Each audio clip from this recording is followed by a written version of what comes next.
You know, I've been really getting into books lately. Oh yeah, really? What have you been reading lately? I mean, I don't really want to say, but it's okay, dude. Everyone reads their own stuff. Like, come on, just tell me.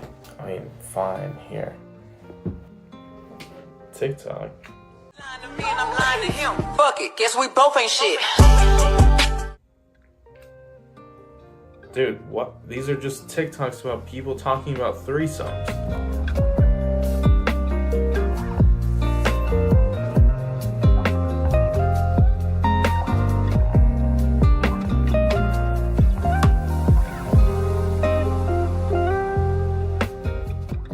Do people on TikTok read anything normal?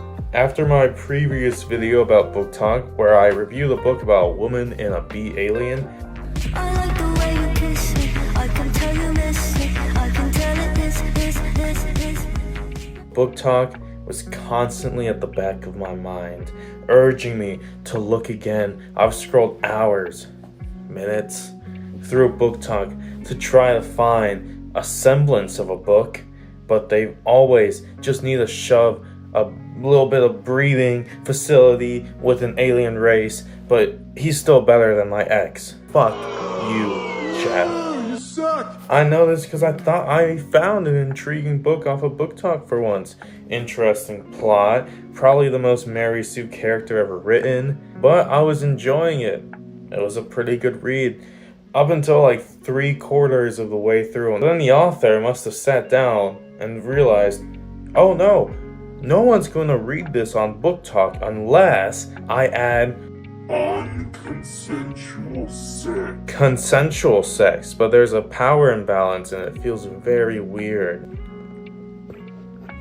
Oh yeah, that's gonna be a bestseller now. I'll be talking about 2 books today, the first of which being Get in My Swamp. Remember our B movie erotica? Well, the same author comes back with a Shrek erotica. See, Shrek was already erotic enough, so this should be perfect. No, she ruined it. She took the perfect form that was Shrek and turned him into a buff, sexy model, instant shrimping for me.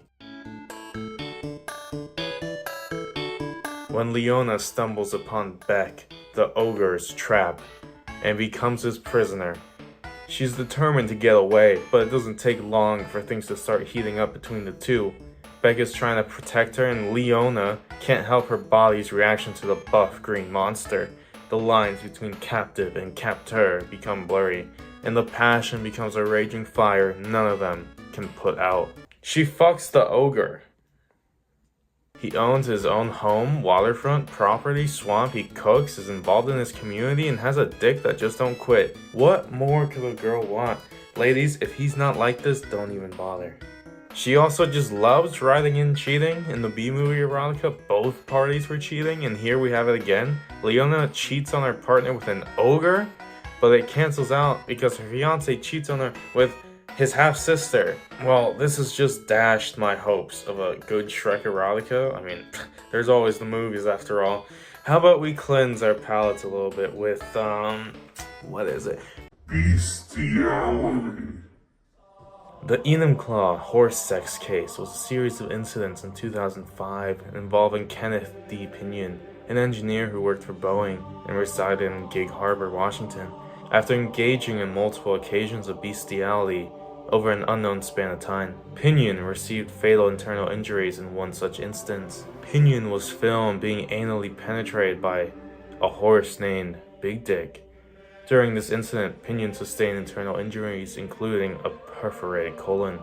On July 2nd, 2005, Douglas Spink dropped Pinion off at the Enumclaw Community Hospital. Medical staff wheeled Pinion into an examination room before realizing he was dead. Violet is a typical down-on-her-luck millennial, mid-20s, overeducated, and drowning in debt. On the verge of moving into her parents' basement, when a lifeline appears in the form of a very unconventional job in neighboring Camber Creek, she has no choice but to grab at it with both hands. Morning Glory Milking Farm offers full-time hours, full benefits, and generous pay with no experience needed. There's only one catch. The clientele is grade A certified prime beef, with the manly, meaty endowments to match. Milking minotaurs isn't something Violet ever considered as a career option, but she's determined to turn the opportunity into a reversal of fortune. When a stern, deep-voiced client begins to specifically request her for his milking sessions, maintaining her professionalism and keeping him out of her dreams is easier said than done. Violet is resolved to make a dent in her student loans and afford name-brand orange juice, and a one-sided crush on an out-of-her-league minotaur is not a part of her plan, unless her feelings aren't so one-sided after all. Well, man's gonna get his money somehow. Am I going to buy the book? No.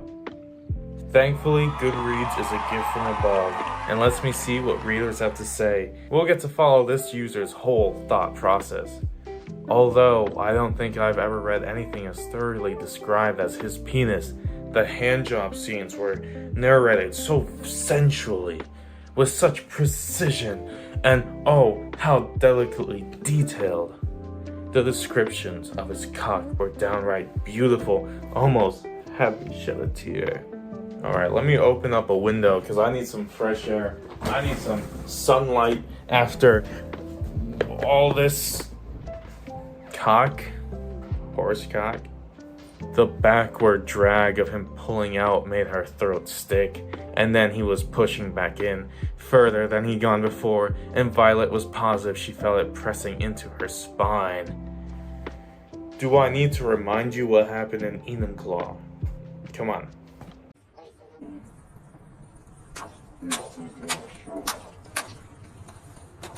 She knew how much he came, saw the evidence of his orgasms every week, but nothing had prepared her for being on the receiving end of 24 ounces of hot milk. She was able to feel it already, dripping out of her. Alright, let me see if I can be a booktok protagonist.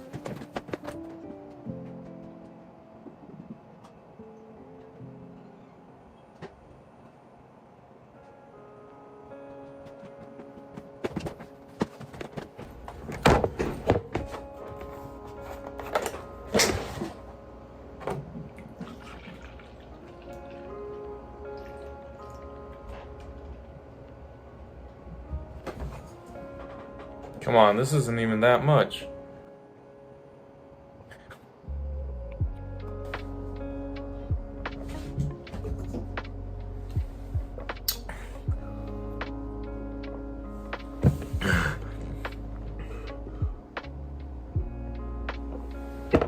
Please, I really need the benefits. But the Minotaur got a little submissive side of him too. She pulled back in surprise from where she knelt before him months earlier. A thin strand of drool connecting her mouth to his cock, only to watch her giant, strong boyfriend retch dramatically. I can't deal with gagging, he gasped, hunching nearly to where she knelt before him, horns cutting through the air. You gag, I gag, don't do that again. Honestly, not the worst. It's just pure and simple erotica at the end of the day. It seems to have a much healthier relationship than most of these other books. Wait. What the? Wait. What the hell is that? Good grief, he's naked! What in the catfish is this? How can we make our own best-selling booktok book? Let's see. Let's have our main character. How about Jess, a 26-ish woman who hates her job, hates her boyfriend, but she's also very pretty and nice. Our romantic interest. How about an alien coming down to colonize Earth? But of course, he has all the attractive traits of a standard model. Let's say he's a fucking idiot and crashes into her house and falls in love instantly. And then 90 pages of hot alien breathing sex and we're done. Whoa. Did you hear that? Oh my gosh. Is that an alien ship?